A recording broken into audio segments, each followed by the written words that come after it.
अस्सलाम वालेकुम, मैं असरार अहमद, मिल्लत टाइम्स में आपका स्वागत है। आज हम एक बार फिर शाहीन बाग पहुँचे हुए हैं और शाहीन बाग के आंदोलन को देखने के लिए, क्योंकि हमारे गृह मंत्री कह रहे हैं कि हम सीना पे ठोक के ये कहना चाहते हैं कि नागरिकता संशोधन बिल वापस नहीं होगा। और हमारे प्रधानमंत्री जी स्टूडेंट के एग्ज़ाम पे चर्चा कर रहे हैं। जो स्टूडेंट एग्ज़ाम पास कर चुके हैं उनके नौकरी के बारे में चर्चा नहीं की जा रही है। और एक ऐसा कानून लाया गया जिसमें लोगों को मजहब की बुनियाद पर उनके दरमियान नफरत फैलाने का काम कर रहा है। तो हम ऐसे ही कुछ लोगों से मिलना चाहते हैं। ये आपका आंदोलन चल रहा है सीए, एनआरसी और एनपीआर के खिलाफ, कब तक चलता रहेगा? ये तब तक चलता रहेगा जब तक काला कानून जो सीए, एनआरसी, अब जो एनपीआर आया है ये वापस नहीं हो जाए, या इसमें एनपीआर अगर ये लागू भी करे तो वो 2010 वाला जो 14 पॉइंट रोस्टर था जिसमें कोई डिटेल नहीं मांगा गया था, वो सेम चीज़ रहेगा। तब तक हम लोग यहाँ इस सड़क पर नहीं हटने वाले। और यहाँ शाहीन बाग ये नहीं रहा, अब पूरे देश के 70 ऐसे जगहों पर ऐसा शाहीन बाग बन गया जहाँ पर लोग हटने के लिए तैयार नहीं रहेंगे। लेकिन आंदोलनकारी कह रहे हैं कि हम नहीं मानेंगे। लेकिन हमारे गृह मंत्री आज ही लखनऊ की धरती से ये बोले कि हम डंके की चोट पर ऐलान करना चाहते हैं कि हम सीए, एनआरसी वापस नहीं लेंगे। तो वही तो कह रहे हैं कि ये दोहरा मापदंड है। आप देखिए, प्रधानमंत्री रामलीला मैदान से कुछ और कहते हैं। उन्होंने कहा कि एनआरसी जैसी कोई चीज़ नहीं आई है। उसके बाद से फिर आपने यहाँ देखा कि 4 रोज़ पहले शाहीन बाग में गवर्नर के तरफ से रिप्रेजेंटेटिव आया, एडमिनिस्ट्रेशन के लोग आए थे, जिसमें सीपी, जॉइंट सीपी और दूसरे और एडमिनिस्ट्रेशन थे। उन्होंने ये कहा कि आप लोग के बाद हम डायलॉग कराना चाहते हैं लेफ्टिनेंट गवर्नर के, जो सेंट्रल गवर्नमेंट का रिप्रेजेंटेटिव होता है। तो फिर क्या मतलब है आप सेंट्रल रिप्रेजेंटेटिव से डायलॉग कराने के? अमित शाह आज कुछ और कहते, टंग के जोट पर हम 1 इंच पीछे नहीं हटेंगे, हम काला कानून को वापस नहीं करेंगे। और दूसरी तरफ ये आप डायलॉग की बात करते हैं। आज हम लोग यहाँ से जो डेलीगेशन था वो लेफ्टिनेंट गवर्नर के पास गया था, जिसमें हमारी दादियाँ थी और 2-3 और भी लोग शामिल थे, जिसमें बामसेफ और क्या कह रहे हैं, बामसेफ के अलावा यहाँ पर के 2-3 जो लोकल रेसिडेंट्स थे वो गए थे शाहीन बाग के। उनसे जो बात निकल के आई, जो गवर्नर से बातें हुई, गवर्नर के सामने साफ रखा गया कि सी और एनआरसी जब तक वापस नहीं होगा हम तब तक यहाँ पर से हटेंगे नहीं। तो गवर्नर ने हमें यह आश्वासन दिलाया, सिर्फ ये बात कही कि हम ये आपका जो मैसेज, जो मेमोरेंडम है, हम उसको आगे कन्वे करेंगे होम मिनिस्ट्री में, प्रेसिडेंट ऑफ इंडिया और प्राइम मिनिस्टर ऑफ इंडिया, हम उसके पास। लेकिन ये वही गवर्नर हैं जो अभी 3-4 दिन पहले दिल्ली में एनएसए लागू कर दी है, नेशनल सिक्योरिटी एक्ट, यानी कि किसी को भी अब शक की बुनियाद पर उसको गिरफ्तार कर लिया जाएगा और उसके बाद वो जितने दिन तक लागू है, न वकील कर सकता है, न कुछ कर सकता है, वो जेल ही में रहेगा। जी देखिए, सबसे पहले की बात, जब एनएसए आया तो उसके बीच में जब चर्चा होने लगी, वकीलों ने इस पर कहा कि अगर एनएसए के थ्रू एक भी प्रोटेस्टर को गिरफ्तारी होगी तो एक बड़ा एक स्टेप लेंगे और पूरे देश में जेल भरो आंदोलन करेंगे।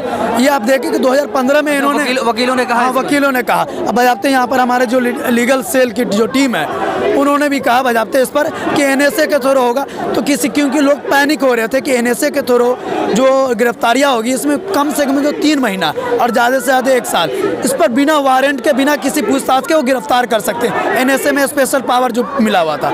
अब देखें ये लायक क्यों, वो जब इनके बस से बाहर हो गई, दिल्ली अथॉरिटी के अंदर से जो दिल्ली प्रशासन था उसके हाथ में कुछ भी नहीं रहा, क्योंकि ये प्रोटेस्ट और इस तरह के जितने भी प्रोटेस्ट हैं वो पूरे शांतिपूर्ण तरीके से संवैधानिक दायरे में और अपने हक की मांग रखने के लिए, तो उसने हर जोर लगा लिया। तुर्कमान गेट से लेकर खुरेजी में देख लें, जहाँ पर ही पुलिस ने सुबह में हटाया, रात में हटाया, उसी शाम उसी दिन दोगुनी भीड़ उतनी मजबूती से आ गई। तो अब लोगों के बीच में डर और खौफ खत्म हो गया है, क्योंकि वो अपनी मांग को लेकर के वो जान रहे हैं अगर आज हम खामोश रहें तो हमारी आने वाली नस्लें खामोश आ जाएगी, बोलने नहीं दिया जाएगा।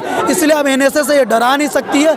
ये कितने को जेल में डालेंगे, देखते हैं इनके जेल में कितनी। पुलिस के वर्दी में आरएसएस से गुंडे घुसाए हैं, क्योंकि एक वीडियो आई थी तुर्कमान गेट की, जब लोगों ने उसकी वीडियो बनाई, उसको बोला गया कि अपना नाम दिखाओ, जो बिल्ला लगा रहता है वो नहीं दिखाया, उसके पास कोई आईडी प्रूफ नहीं था। या आप तुर्कमान गेट की बात करें, इससे पहले पूरे इंसिडेंट को देख ले, एउमी में देख लें, जामिया में देख ले। जामिया में जाते वहाँ पर हम लोग चश्मदीद थे, 4 बसें जली, उसमें जलाने वाला कौन था? उसमें एक बजरंग दल का जो गुंडा था उसका पकड़ा गया, उसका फेसबुक प्रोफाइल हमने देखा, वो उनके साथ में था, वर्दी में था। तो आखिर इसको इम्प्लांट कौन कर रहा है, उनके साथ कैसे आ जा रहा है? क्योंकि बीजेपी अपने गुंडों गुंडों को पाल रही है और गुंडों को पालवा करके वो उनके जरिए मार खिलवा रही है। अब कैंपस में घुसने वाले इसकी हिम्मत कैसी थी, वो कैंपस में कैसे घुसे, और हम कैसे मान ले वो दिल्ली पुलिस के ही लोग थे, वो गुंडे थे। तो आप क्या कर रही कि अपने पुलिस प्रशासन के जरिए अब लोग डर नहीं रहे हैं, तो अपने गुंडे को भेज करके किसी जरिए यहाँ आपस में लोगों को लड़वाना और अलग अलग शक्ल में यहाँ पर किसी तरह की नाइत्तेफाकी पैदा करना, लोगों को कमज़ोर करना, डराना। वो आरएसएस, बजरंग दल और क्या कर दूसरे और भी जैसे इसके संगठन हिंदू वाहिनी, आपने देखा बनारस में उन्होंने किस तरह के पोस्टर लगाए हैं। आपत्तिजनक है वो और गैर संवैधानिक है, जिस पर मामला दर्ज किया जा सकता है, लेकिन उनके खिलाफ अभी तक कोई मामला दर्ज नहीं किया गया है। यूपी में जब प्रदर्शनकारी अपना आंदोलन करते हैं तो वहाँ के मुख्यमंत्री कहते हैं कि धारा 144 लागू है, लेकिन आज ही गृह मंत्री की रैली थी तो उसमें धारा 144 तो लागू नहीं हुई। ऐसा क्यों? ये सबसे पहले कि इनकी पूरी नीति है, इन्होंने संविधान को ताक पर रख दिया। जब कोई संविधान को ताक पर रख देता है और मनुस्मृति के जरिए, ये दरअसल इनका जो प्रोपेगेंडा है हिंदुत्व की राजनीति करना, लेकिन बता देना चाहते हैं कि यहाँ पर ये हिंदुत्व की राजनीति होने नहीं देंगे।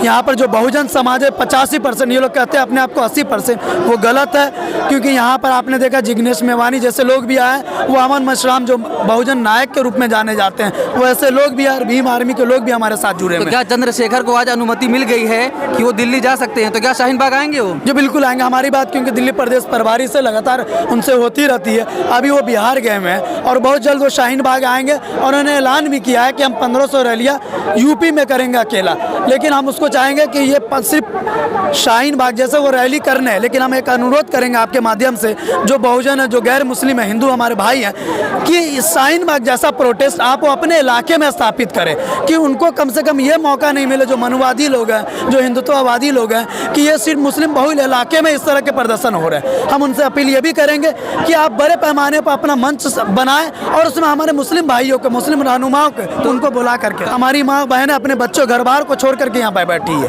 वो मुस्तकबिल के लिए बैठे हुए, आने वाले वो संविधान की लड़ाई के लिए बैठे हुए हैं। जब संविधान की बात आती, जब संविधान रहेगा ही नहीं, तो हमारा नौकरी करना, हमारी आज़ादी, बोलने की आज़ादी, हमारे नौकरी करने पर, हमारे रोजगार पर, हमारे कपड़ा पहनने तक की आज़ादी, ये सारी छीन जाएगी। तो वो छीनने से पहले हम जागरूक हो और ऐसा मौका आने ही नहीं दें कि हम यहाँ पर से हटें।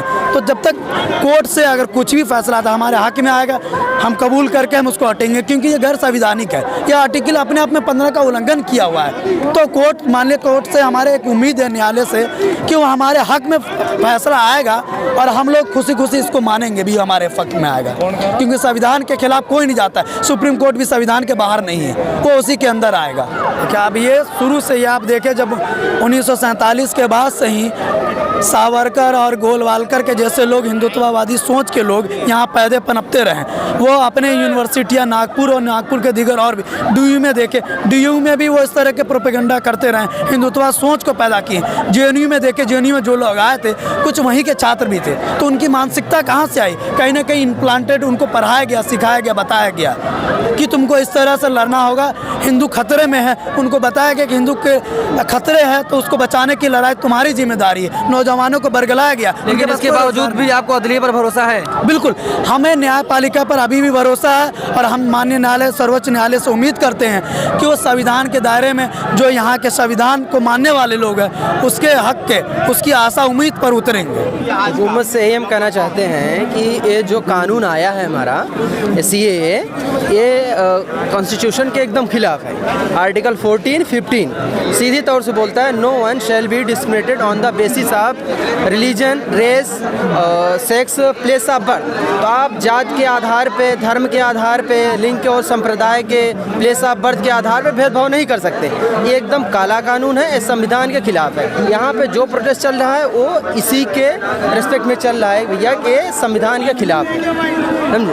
तो क्या हुकूमत को नहीं चाहिए कि अपने नुमाइंदे किसी को भेजे और लोगों को बताए कि उनसे बातचीत करे और जो इसमें लोगों की मांगे हैं वो मांगे को पूरी की जाए? नहीं, वो लोग गूंगे और बहरे हो चुके हैं, उनको यहाँ से कोई मतलब ही नहीं उनको लग रहा है, क्योंकि वो ऐसा कानून लेके आए हैं, उससे उनको पास सत्ता है भाई पूरी, उनको पूरा घमंड आ गया है। वो लोगों का दर्द समझना ही नहीं चाहते। उनको आना चाहिए, यहाँ पे बात करना चाहिए कि भाई क्या परेशानी है, तो उनको हम बताएंगे ये संविधान के खिलाफ है। लेकिन सारी जनता तो आज रोडों पर निकल चुकी है, चाहे वो हिंदू हो, चाहे मुस्लिम, चाहे सिख, चाहे ईसाई। वही तो मैं बोल रहा हूँ कि शाहीन बाग कई जगह हो चुका है। अब यूपी में देख लीजिए, लीजिए, आप बिहार में देख लीजिए, चारों तरफ शाहीन बाग, और ये तादाद इंशाल्लाह बढ़ती जाएगी। इंकलाब हमेशा पूरे देश में ये चलेगा, क्योंकि ये संविधान के खिलाफ है। आंदोलन इसी तरह जारी रहेगा और इनकी ये अपील है लोगों से कि जो लोग बहुजन समाज के लोग हैं और दलित लोग हैं, हिंदू भाई हैं, वो शाहीन बाग की तरह अपने इलाके में शाहीन बाग बनाएं और हुकूमत को ये बता दें कि हम सब एक हैं और ये काला कानून हम नहीं मानेंगे। मिलत टाइम्स की वीडियोस देखने के लिए यहाँ क्लिक करके सब्सक्राइब करें और हाँ, बेल आइकन जरूर दबाएं। अगर फेसबुक पर देख रहे हैं तो पेज लाइक करें। ताज़ा तरीन खबरों और मज़ामीन के लिए विजिट करें हमारी वेबसाइट www.millettimes.com। हमारी ये वेबसाइट उर्दू, हिंदी, इंग्लिश तीनों लैंग्वेज में मौजूद है।